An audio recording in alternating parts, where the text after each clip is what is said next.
This is Linda Eiler, and this is the beginning lesson in my unit on Excel.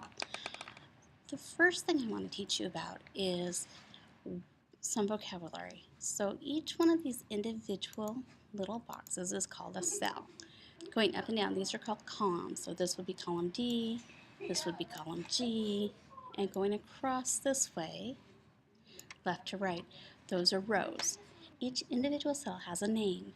So when you click on the cell to figure out what the cell name is, first you go up to that letter, which is H for this one, and then you go across to the left, which is 11. So this cell's name is H11. And if you look up here, it says H11.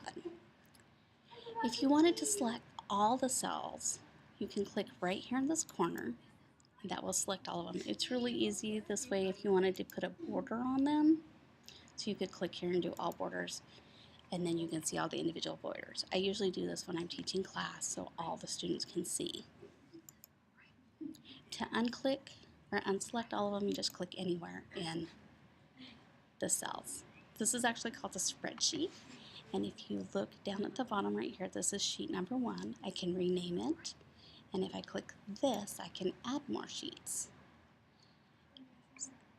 This sheet hasn't been zoomed in, so all the cells are really small. On Windows, you can go down here and there's little arrows that you can click that will increase the magnification. Or this happens to be a Mac, so you can click up here and you can change the magnification or the zoom and make it bigger so you can see it.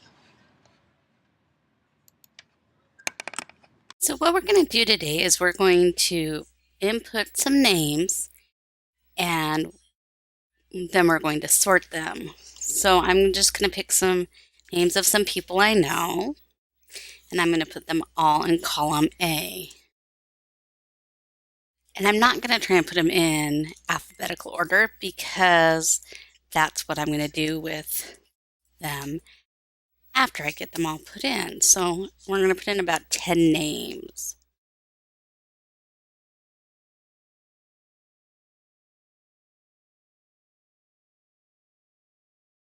And these are just names of people in my family.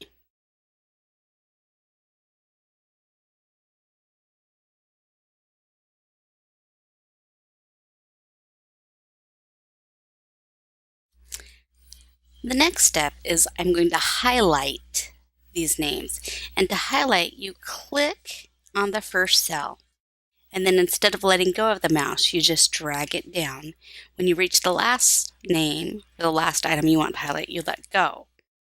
And as you can see, A1 is highlighted because A is highlighted and the 1 is highlighted, even though it doesn't look like it. Right here to A to Z sort. Now if you're doing it on a PC, it's going to look a little bit different. There's still usually a button over here that says A to Z sort. So we're going to click on that. Sometimes it gives you choices between ascending and descending. Ascending is like ABC order or numerical order. So just put it in ABC order from the first letter. Since we didn't have an A, it starts with D and then goes down to T. I can change that and put it as descending, and then it will put the last name, the one that's closest to Z, at the top, and put the names in the other order. I need to make sure I only highlight the information I need, because sometimes if you don't, when you're going to graph, it messes up your graph. So when you highlight, make sure you only get the information you need. If I wanted to, I can highlight these names and I could center them. I could make them all bold. I could change the font size. So you can still do all these things that you normally do in Word in Excel. Highlight, change the font, change the alignment, make it bold. If you look now, my names, a couple of them are too big for their column, so I'm going to hover right here. And you see how I have the line with the 2 arrows?